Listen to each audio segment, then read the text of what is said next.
కవితమ్మ నమస్తే, బాగున్నావా? సరే గాని నీతోని ఒక ముచ్చట. నువ్వేందమ్మా మహిళల గురించి మాట్లాడుతున్నావు? అసలు ఆడదాని విలువలు నీకు తెలుసా? ఫస్ట్ ఆఫ్ ఆల్ గతంలో 10 ఏళ్ల చరిత్రలో మీ నాయన చేసిన కథలకి నువ్వు ఒక్కనాడన్నా స్పందించిన దానివి ఈ రోజు వచ్చి మహిళల గురించి మాట్లాడుతున్నావు. లిక్కర్ వ్యాపారం చేసుకునే నీకు మహిళల గురించి విలువలు ఉన్నాయి అని అంటే ఎవడన్నా నమ్ముతాడా?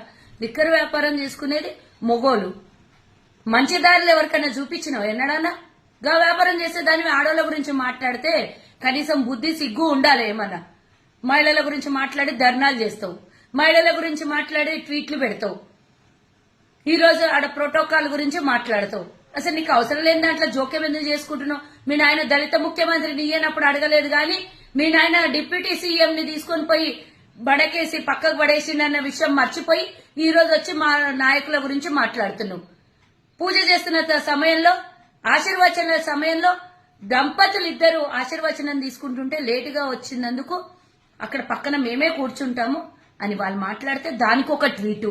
ఈ రోజు టాపిక్ అంతా ఇందిరమ్మ మహిళల పేరు మీద ఇందిరమ్మ ఇండ్లు ఇస్తామన్నారు రేవంత్ రెడ్డి గారు. దాని మీద సోయి ఉండాలి కదా నీకు.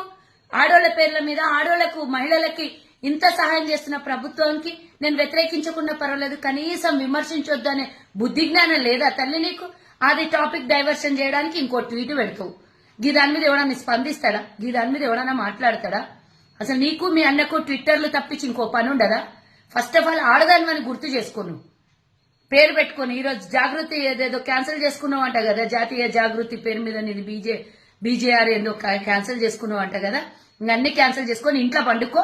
ఎక్క మాట్లాడితేవంటే మరి లిక్కర్ కేసు ఎల్లుండి పోవాలి, దాని గురించి చూసుకో. దాని గురించి ఏం మాట్లాడాలనో పోయి ఈడికి దాని గురించి మన చదువుకో. ఇంట్లో కూర్చొని తెలివి ఉంటే ఇవన్నీ మాట్లాడు బంద్ చేయి. 10 ఏళ్లు లోపల పండుకొని ఇప్పుడు వచ్చి 100 ఎలుకల్ని తిన్న పిల్లి అంట తీర్థయాత్రలకు పోయిందంటే నీ యాసుడు వచ్చి ఏదో సూక్తులు చెప్తుంది, మేమందరం వినాలి. మూసుకొని ఇంట్లో కూర్చో.